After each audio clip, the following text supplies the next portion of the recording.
What's going on, people? This is Shy Harrison. Today is another edition of Interviews with the Rebel. And today I am sitting down with somebody I've actually known for like the last 2 or 3 years who's really been killing the game with a lot of visuals that he's been putting out, some of his client work. And really just overall, he's just a really dope dude. So today we have cinematographer, filmmaker, videographer. Any other adjectives I'm missing out on? Marketer, Mr. Brandon Waters. How you doing today, sir? Doing good, man. Doing good. Good. Yeah, got a fist bump. There we go. Yeah. How's life been treating you? Life is good, man. Actually, I just proposed to my lady. Congratulations. Last week, based on this current recording, last week was March 13th. So. Okay. How's it feel to be a newly engaged fella? I want to say it feels the same, but then again, it doesn't, because I try really hard not to look at all the comments, and even though it's not a lot, but it is a lot. Man, do you feel like your life has just changed? Not yet. It hasn't hit me yet. Okay. Because it's gonna hit you though. Yeah, I believe it. Cause so much just happened that weekend. Cause it took me about 3 months to plan it, and then I proposed to her on that Saturday, and then I moved out my dad's house. Then I left the Eagles nest 2 days later. So I got two life altering decisions. Yeah. So my routine is completely changed, and it's only been 5 days. So. Okay. All right. Well, let's kind of get into this conversation, man. All right. So I know you said you watched these before, so you already know what's coming, right? So if your life was a movie, the Brandon Waters biopic, it'll just be called Brandon or something like that. Right. What would be the 3 to 5 songs that will be on your life's playlist? 3 to 5 songs. Yep. Before I give my 3 to 5 songs, depending on how I feel, the songs will always change. But I can tell you currently what my favorite songs are is this old song by Trey Songz and what's that dude's name? Drake. Successful. Okay. I thought you were gonna say like money in the car. So I thought you were gonna say what's the song? LOL smiley face. Nah. You never heard that? I remember that song. I don't remember what it is, because it's been so while since I listened to music. Yeah. All I listen to is podcasts and nothing. I listen to myself think. All I do is think. But same here. Do you feel like that makes you kind of like a sociopath? Because when I do that, like, I feel very sociopathic. I used to think that way. When I tell people that, I would say, you probably think I'm weird, but I drive in the car silent. If I'm traveling to from here to DC, which is 3 hours, I'll listen to nothing or podcast. But I'm okay with listening to nothing for 3 hours and just problem solve in my head. But then now I'm just like, you know what? I don't really care what people think, because I'm thinking about it. I don't really care anymore. Okay. It's crazy that you said that, because I actually had to do a trip, and I know we're completely off subject, but I had to made a trip to Richmond like 2 or 3 weeks ago, and somebody was supposed to ride with me, but my car radio been out, and I don't really fix it because I'm the only one in my car, and I listen to podcasts I have in my ear. Do I want to have somebody sit in my car for an hour and a half, not hear nothing, and just talk? So I'm like, you know what? I'll just shoot it by myself. So I told him nah, I'm cool. I'll shoot it, and then I could just kind of be peaceful in my car driving. Hold on, say it again. So I was supposed to be shooting something for a client. I had somebody coming with me to second shoot, but my car radio's out. So you said no to having a second shooter because you didn't want him to be in a car with you and be silent. Yeah, and I didn't really feel like having a conversation for an hour and a half. Okay. Yeah, it's kind of weird, man. The project came out great, so. Yeah. All right, so what are the other songs? Song number 2. So Successful. I like Knock the Hustle with J. Cole and I forgot the other guy's name, but J. Cole is part of it. Knock the Hustle. And what would the third song be? What do I listen to? I like this Disney song. I think the Disney song the movie, A Goofy Movie. That's my favorite movie. Really? Stand out. Really? Stand out above the crowd, even if I have to shout out loud. Okay. Okay. I wasn't expecting no, but yeah. Okay. See. All right. So yeah, what's your like origin story? What's the story on Brandon Waters? How did you become who you are today? Is that the wifey? Oh. No. ESPN. What do you mean? Like, how did I get started with video? Yeah. Okay. It started with, those old recorders. Like camcorders? You put tape in it, like audio recorders, okay. and you press record, and you can take the tape out. You can flip it. I got a gist of it. Yeah. It started with an audio recorder. Okay. Like 5th grade, and I used to always record conversations. For whatever reason, I'm like a young kid, like 9 years old, just record conversations, and I would keep it, and then like the next day or a week later, I would listen to it, and it would just be, I don't know, it was fun listening to old conversations. Like, wow, these are memories. So, right. From there, it just turned into video, and I've just been doing video ever since. To keep the story short, because it's a lot, but it started with a recorder. So, I mean, we got time. This is like a podcast. All right, cool. So how did it go from that to like your first camera? Oh yeah, so my first camera was. Yeah, you tried a long story short this one. I know, I was super short. Yeah. My first camera was just laying around the house. My dad's camera. Really? What type of camera was that? Some Canon camera. When you shoot it, it does the 3:4 ratio. Okay. And it took what did it take? It took 4 AA batteries. I used to shoot little skits and stuff. Yeah. Home movies, and I saved everything. I never deleted. I still got that footage. Really? Still got the footage from the audio tapes and also the footage from my dad's camera. And I started shooting like around I don't know, 2008 maybe. Okay. I think before that I didn't save footage, but started from there. Got a new camera. Then I took a break for some years when I got to high school. I just didn't do anything until 11th grade. And I shot one of my friends. What was he doing? It was like a fashion show. And he's like, what made you decide to take a break though? I don't know. Going from middle school to high school, I was just so worried about high school, I guess. Thinking back. Yeah. Middle school, it's like big boy, man. About to be in high school, first day. So I guess from there, it just slipped my mind and just picking up the camera. Was you worried about other things, or were you like worried about what other people say, like you the guy with the camera? Or? I think when I was 9 years old, from the recorder all the way into freshman year of high school, it was just something I picked up. It was just one of many things I was interested in, because I used to draw. I used to play the piano. I couldn't read music, but I can memorize. Notes, like keys, and I can play. Okay. So you say you picked it back up in 11th grade? Yeah. So somebody asked me to record the fashion show. My friend was doing a fashion show, and he's like, "Hey, you mind shooting?" And I'm like, "Yeah, why not?" It's been a while, so I shot it, and then I edited it, and I heavy edited it. I put in so much effects. Yeah. Look at it now, it's terrible. But Right. I still have that footage too, so.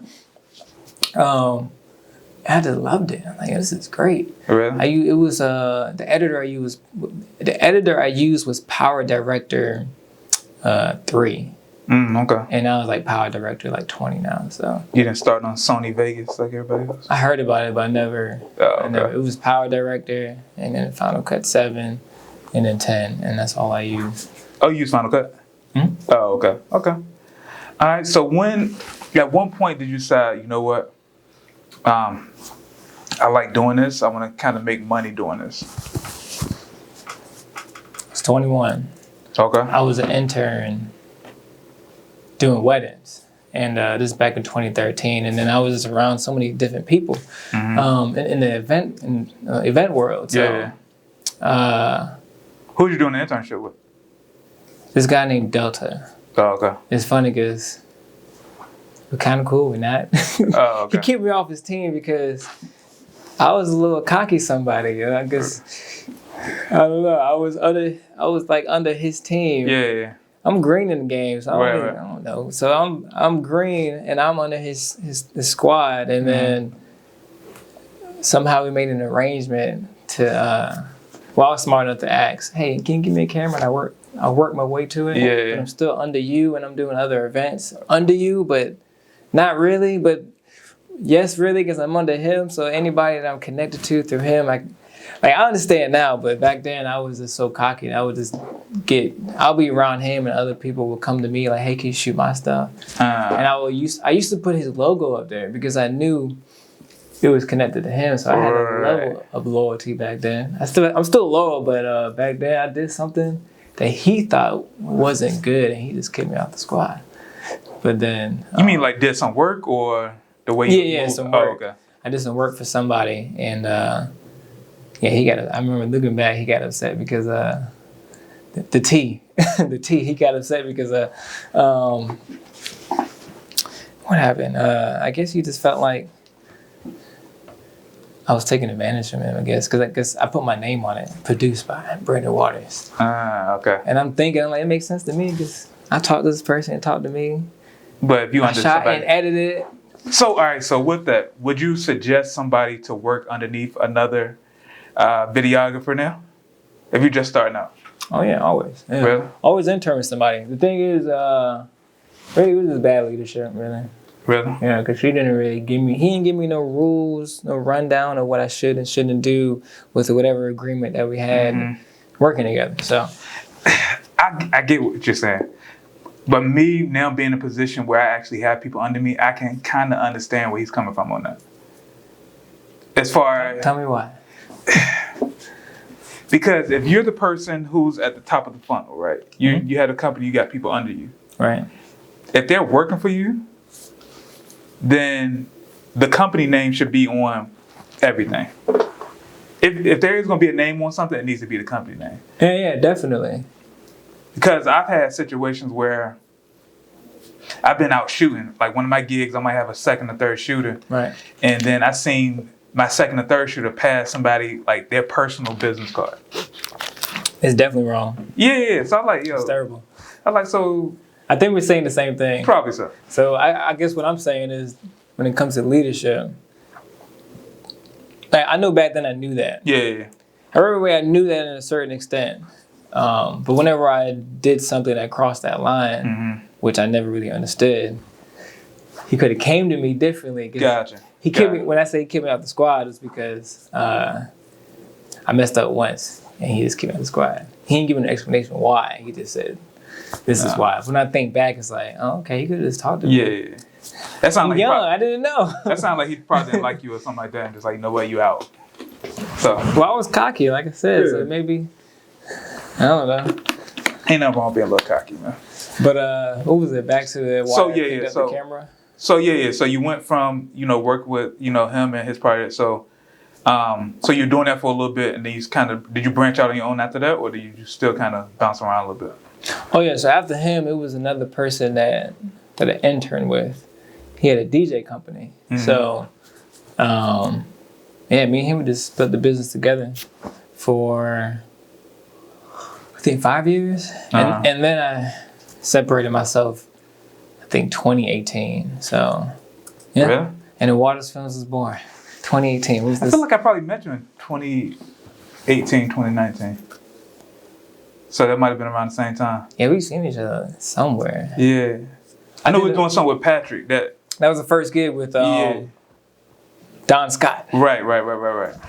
Okay. Yeah. So, all right, so for people who are trying to get...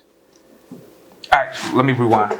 So I feel like anytime you're starting out, like the first, let's say 5 years, you have to kind of bounce around to kind of figure out what you want to do. Yeah. Before you can really just say, all right, I'm kind of hopping in, I'm doing my own thing. Like, I feel like with me, when I first started out, I was doing a little bit of everything. Like I was working under people, I was helping people, like I was still shooting my own stuff, but it wasn't but it wasn't to the level that it's at now. So what advice would you give somebody who's actually in that phase of life or phase of creativeness where they're starting out, but they haven't built up a strong enough name or have a strong enough portfolio to actually kind of really go out on their own and kind of do what they want to do? Like, what are your thoughts on that? I'll say find somebody that that's doing what you want to do and just intern with them. You know, serve your time. Yeah. Serve your time. Do a lot of free stuff to build your name up. But don't. And also, I mean, you still got to eat. So try to give your time, but also give enough time that you be able to, you know, to support yourself. So I know for me, what I did was I was working at Subway at the time. Really? Before I quit. Yeah. Subway was my only job that I ever had, like, period. Really? Since 15 all the way to 22. And in 2021 is when I started doing videos. Yeah. So that first year I was working at Subway, doing video, interning. Yeah. And then with a DJ company, which was turned into a multimedia company, I was working with that whole year from Subway to the media company. I was cutting my hours. I was focusing on Subway and then focusing on more, but I really wanted to do that. Yeah. And then eventually I just worked so hard. I worked out of a job. So, cause I was interning, serving my time. I wasn't even getting paid. I was taking less hours at Subway and do more hours of just, my whole goal was just to learn. I just wanted to learn because back then I was doing vlogs. Like, yeah, we're gonna get into that. We want to talk about that a little bit because you do a lot of the creative, personal stuff. Yeah. But okay, so all right, so when you first picked up the camera, like those first couple of years, what was it that you wanted to do creative wise? Like, did you want? Cause I feel like everybody has an idea in their head of what they want their career to be or what they want to kind of make with. You know, some people want to do music videos. Some people like, you know what, I just kind of really like doing events, or I like doing weddings, or, you know, anything like that. So what, in your head, what was it that you wanted to do? To keep it simple, it was stages. Stage one was, I mean, it's not really a number, but the first stage was I was just doing vlogs, not even think about making money. Yeah. Then the second stage was interning with people, seeing people make money with videography. You know? Yeah. So I'm just trying to figure out where I fit in with that. So right. I'm doing everything. Yeah. And stage two was this. Well, the next stage after that was figuring out, you know, specifics. So first I was doing everything. Yeah. Yeah, I think before I even figured out what I wanted to do, I knew I wanted to be full-time video. Right. I didn't know how. I was just thinking back, I was just talking. But I really wanted it. I had no plans, I didn't understand anything. And then I was just like, you know, I'm going to stick around these people and this edit. I'm really good at editing. And then shooting came down the line. So, it took me a while. I think that what I focused on was just everything, just trying to make income. Yeah. I think that's everybody focus, like, all right, how can I make money doing this? And so you just take a little bit of everything. Yeah, you take a little bit of everything now and then really make time to think, you know? Yeah. Like, stay off social media, like, take a break from whatever, you know, what I call fast from all the stuff that are pleasurable. You know, everybody calls it a fast. Okay, yeah. Different names, you know, fast, take a break. No, you said it like, you know, like I just made this term up. It's called fasting, you know? Like, not everybody calls it that. I'm fucking with you. Everybody knows what we... Overall, take a break from all the pleasures in this, because, you know, because some of us feel like we don't have time, so we got to utilize our time. True. And just think about, even with all the rustle and bustle, we're making money. I have no time, I'm making money. Right. It's like making time to actually think, what do you want? And for me, I wanted to make some money and do video, but do less work. I want to do less work and make more money and doing the same thing. I think that's the goal. So while doing everything, what were some of the things that you know that you didn't want to do when it comes to video? I didn't want to do music videos. Really? Yeah. I still do it. It's just, it depends on the music video. And like for me, if I'm gonna do a music video, first it's like different tiers. The one tier is I'm super biased. You gotta be my friend. Yeah. You gotta be a close friend that I knew that does music and I see what you're trying to do. I'm like, right. Cool. And it's probably like 2 people right now. I still probably do if I need the money, but at the same time, I'd rather do Uber Eats than do music videos. So what were your thoughts on like why you don't like to do music videos? It's a headache. Depending on like the lower budget you do, the more of a headache. So music video now in our area is average around, you can say $200 all the way to like $1,000. Yeah. So that's like a large average, but that's still not a lot of money. Not you at go to all. California, they doing like 3,000 or 10,000 minimum. It's 10,000 minimum, Right. and that's still so low budget. And that's something that I want to do. If I'm gonna do something, I want to do around 10,000. I probably wouldn't even get that. Right. Because you got to pay your people, you got to pay your dresser, you got to pay your producer. So that's the only reason why I don't do. Because it's just because you are the producer, you are the lighting, you are the audio. If there is audio, you are the producer. So you're so many jobs into one. Right. For less than $1,000 in this market. So to me, I feel like because I was just like you, I did a couple music videos starting out and realized that I hated every minute of it. And it's mostly because like you're not getting paid for it, or you're not getting paid what you feel like all this costs. yeah. Most of the videos, like the ideas that artists have, are usually pretty trash, or it's like super basic, where it's like we could be doing some way like bigger stuff or better stuff, but we're stuck doing this like. Well, it costs money and nobody really has. Yeah, and people don't have money, so it's not a sustainable market. Like you might do a video for like one artist, unless they're not making money off the music video. So you gotta hopefully they get paid, get money elsewhere. Yeah. So you probably do one video for artists like every couple of months. So that's what, to me, it was an industry that it's not. The product that I give them isn't going to lead them to making more money. Yeah, I do think about that too, because like I said earlier, I'm a marketer, so I want to figure out how can I market you. Like my whole point is for me to help you make money. Right. So, I don't need to know everything what they're doing, but I mean, how is this music video gonna help you make money? Right. It's nice visually to look good and make yourself feel good, but eventually you need some income. Yeah. This is a costly business. Yeah, it's an expensive hobby after a while. Yeah, it can be. So okay. All right, guys, we're just taking a break from this video for one quick second, just to remind you guys that if you're enjoying this video, please consider subscribing to this channel. This channel is all about empowering different creators and entrepreneurs to really live the life that they want to live and make the money that they want to make.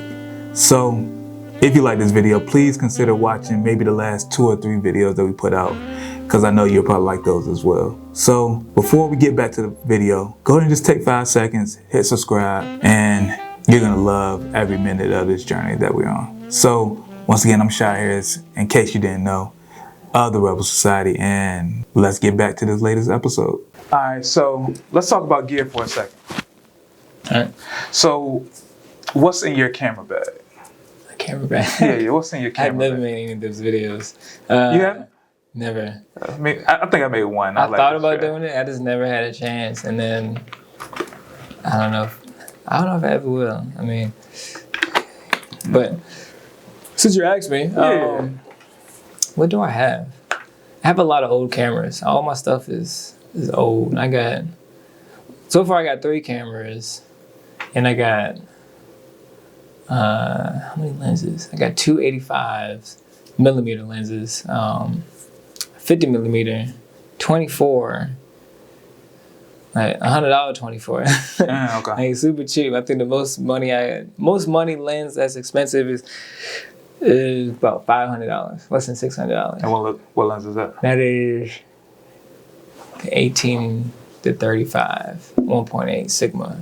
Oh, okay. And that was the last lens I bought. And that's a crop lens. That right? was that was last month. I actually bought that, and then I realized I couldn't do nothing with it. So I've been doing this for about 8 years. I haven't really been upgrading my equipment. I've been upgrading what my cameras skill you set. What cameras you have? The T6i, it's all Canon. So T6i Rebel, rub up society. But what's the other one? The Mark II, 60 Mark II, and the EOS RP. Okay. Yeah. Okay. So which camera is like your go-to camera? The RP. Really? Yeah. The battery life sucks, but really? Yeah, it's terrible. Okay. It's different battery for your. Yeah. It's a smaller battery. Gotcha. Okay. All right. So I believe throughout our career we've all had to make that we've all had that moment where it's like it's either like now or never, or like you have to make this move right now. So what do you feel like has been the biggest leap of faith moment that you've had in your career so far? When I proposed to my girlfriend and my now fiance, and moving. Really? All within 2 days. And this is. But not personal life. Oh, okay. Career-wise. Okay. Career-wise. Say that again. So what was like the biggest leap of faith moment that you had in your career? Like for me, it was probably when I was 30, saying, you know what, I'm gonna quit my job that I had for like the last 8 years, and be like, you know what, I'm gonna really go all in on this. And then another one would be me telling all my clients that I did events with that I'm no longer doing events. Got you. Okay. Because I hate events. I hate every last event, except for weddings. I like events. Right? I like weddings. Events are good. I hate them.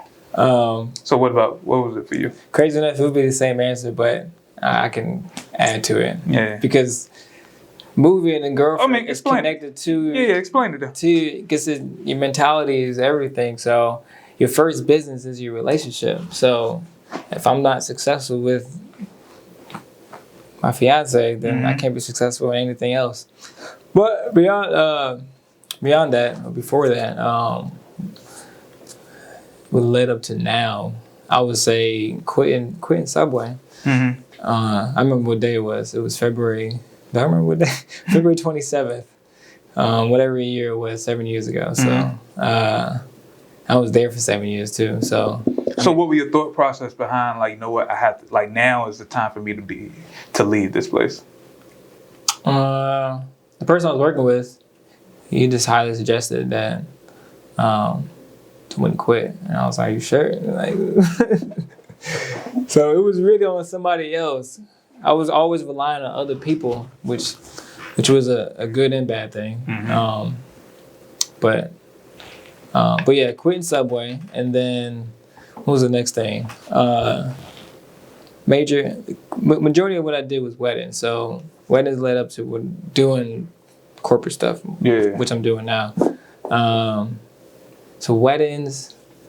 So when it comes to this other wedding, there's 2 weddings.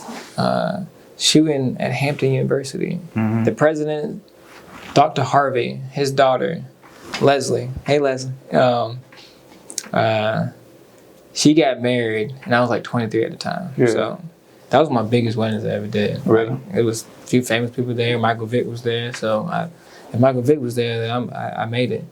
And then that was the lead shooter. I shot it, edited it, and then the next event / wedding would be going to Colorado for 7 days, and that was the NFL number 70, Bobby Massey. Okay. His wife, not fiance, but his wife, Angel. So that was major, and I think Do you feel like your life was changed after those moments? Yeah, it definitely was. Really? Cause it's weird being around. When I was there was so many people that had power, money, influence, and I'm over here like, man, and I had dreadlocks at the time. Yeah. So, you know the stigma about being black, young, and dreadlocks. Internally, I'm just like, man, do I even belong here? Okay. So sadly, that's what I thought. It's all mental. So my work belonged there, but me personally, I didn't feel like I belonged there. So how do I? After I left, I cut my hair, started working out. I was focused. Which I see you in the gym at least twice a week. Yeah. You might not see me as much as I move. Oh yeah. So, yeah. sadly, I was like seeing you, man. Yeah. Yeah, I was there. I hit the gym every day, Monday through Thursday, recently. But what was I about to say? Yeah, those are the major things. And then a couple other jobs when I used to get paid like my first wedding was $750. Okay. And then my second highest wedding was like $2,000. So it was like when I go up. Yeah. Those are went up for you. Okay. Those are the major Okay. game changers. So I believe in the phrase you gotta spend money to make money, right? Oh yeah, of course. So what is the thing in your career that you spent money on that led to the highest return? Books, knowledge, Really? education. Okay. Speak on that. Why you say that? People see my work and they love it, and then and people that are even in the field of what I do, when they see the equipment I have, they're like, "Oh my goodness, Brandon is really using that equipment." You do get a lot out of. We shot something together last summer, right? And I seen your setup. I'm like, okay, like you're really making this work with like, I can say the basic stuff, but it's like the art, not the art, but the Rebel is like. You talking about the commencement? Yeah. I'm like, oh, okay. The whole college commencement. Right. A whole entire college commencement. And it worked. So I like. What would I use? Like a light, 2 cameras, and a. Yeah, pretty much. And it came out looking good. So. Yeah, that's all. It's the basics. That's all it is, and it's just the knowledge. If you know that, like I never owned a gimbal before. Really? I never used a gimbal, so I know how to use one. Yeah. I never actually used one for my shoots. Tripods and monopods, the basics. It's all about editing and knowing what the client wants. Right.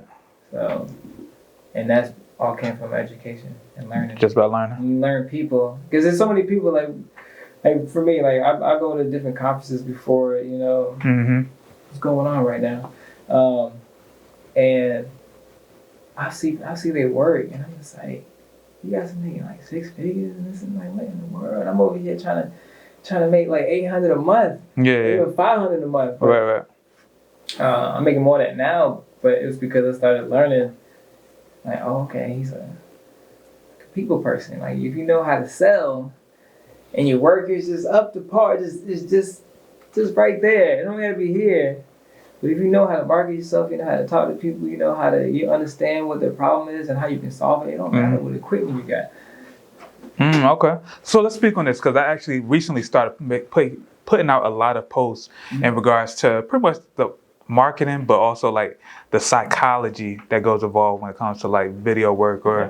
So you just said something that kind of interests me, like, and I was actually talking to one of my friends, because I feel like I have a friend who shoots, and he's been kind of like struggling as far as getting clients and stuff like that. And I was like, it's not really about, the quality of work. If you're good, if your stuff is comparable, but you know what people actually need, then you're good. But if you don't really, you had to be good enough. No, you got to be good. You can't be trash. But the stuff that a lot of people who are perfectionists like really like, put energy on, the clients don't really care about. So,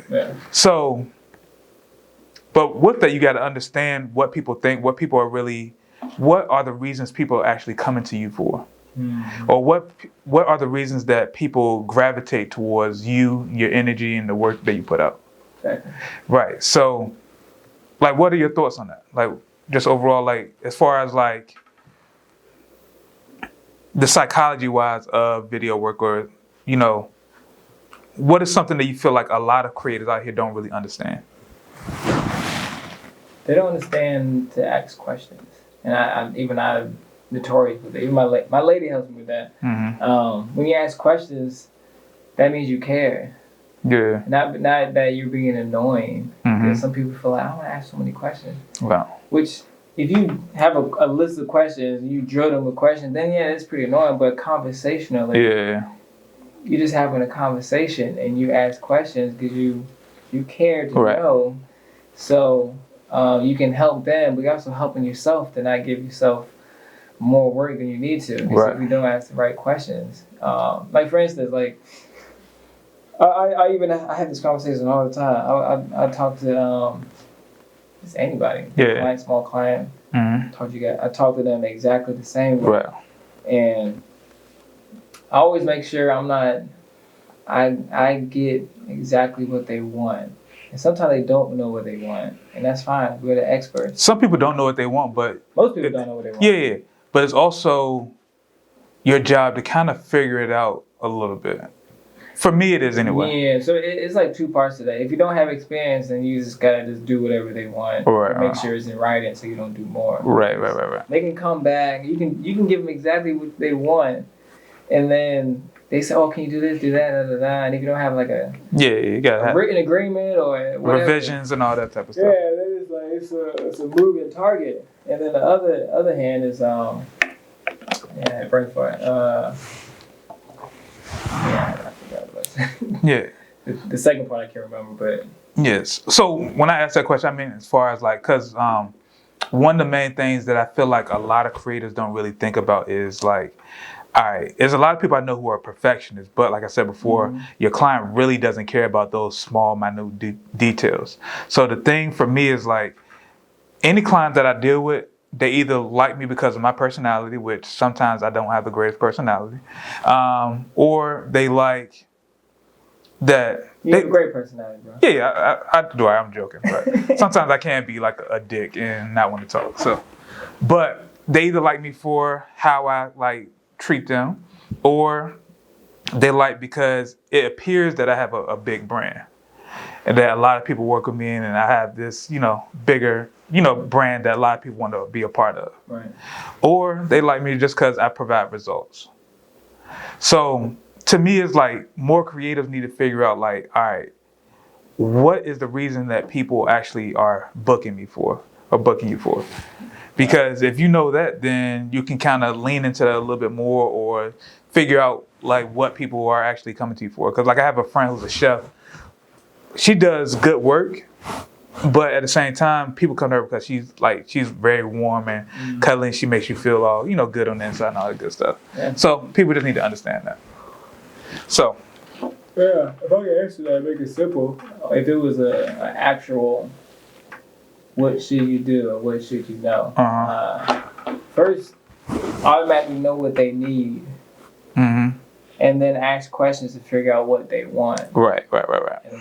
And then if they want, and then from there you just go from there because you know exactly what to do after that. Right. Okay. So like one or two more questions before we wrap this up. What's next for you? What you got going on right now? Outside of being an engaged fella.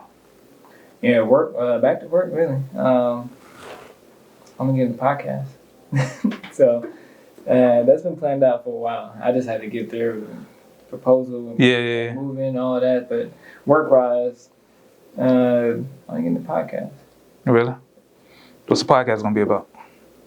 Behind the scenes with Brandon. That's what I want to call it. It may change, but meaning people that I work with, I want to sit down and talk behind the scenes of how we came together and just talk about business and life skills. Okay. And relationships, which is all in one. Yeah. Okay. So last question.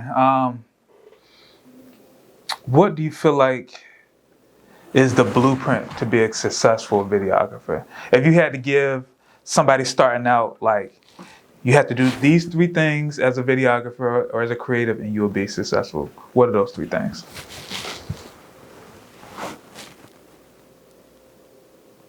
Number 1, network.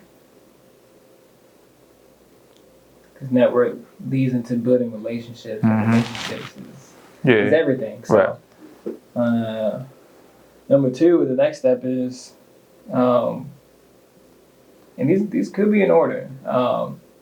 Networks, you can build relationships, and as you build in relationships, the next step is to serve, give your time, and number 3 is learn how to love to learn, like seek knowledge and education. Okay. So network, serve your time, seek knowledge and information. Okay. Every week I try to throw in one of my own. learn how to fail fast. And to me, that just means I like that too. like. I should have said that. You can go ahead and say it. But yeah, learn how to fail fast. Like, if you're able to make your mistakes quicker, so that means like putting out stuff, keep shooting, putting out stuff, seeing what works, seeing what doesn't work, getting better. That means, if you keep doing that for 6 months, by the time you're in that 7th month, you're gonna be a beast. But if you only shooting 1 or 2 projects a year, and then you're not making as many mistakes, you're gonna keep making mistakes in 3 and 4 years. Yeah. So learn how to fail fast. Is the one I would take away. All right, so don't be afraid to fail. Yeah. All right, so where can people find you at, man? You can find me. My personal is BH20S, and that's on Instagram. And what else is it on? That's my Cash App too. So if you want to Cash App, Cash App them a couple dollars, a couple shillings. Yeah, full of knowledge, But if you need anything, hit me up. But and Waters Films, you can find that on Instagram and Facebook. So that's WATERSFILMS. Waters Films. All right, cool. Well, I definitely appreciate you stopping through, chopping it up with me, brother. Just like the gym. Yes, sir. So, that's pretty much all we got. So, thank you guys for turning into this episode. If you're interested in this episode and want to hear more about other creators and other entrepreneurs and what they got going on, please consider following me. Please consider subscribing to the channel. And that's pretty much all I got. So you guys stay safe, stay on the free. We're about to be over, but still stay safe. And you guys keep shooting, keep creating, and you guys have a great one.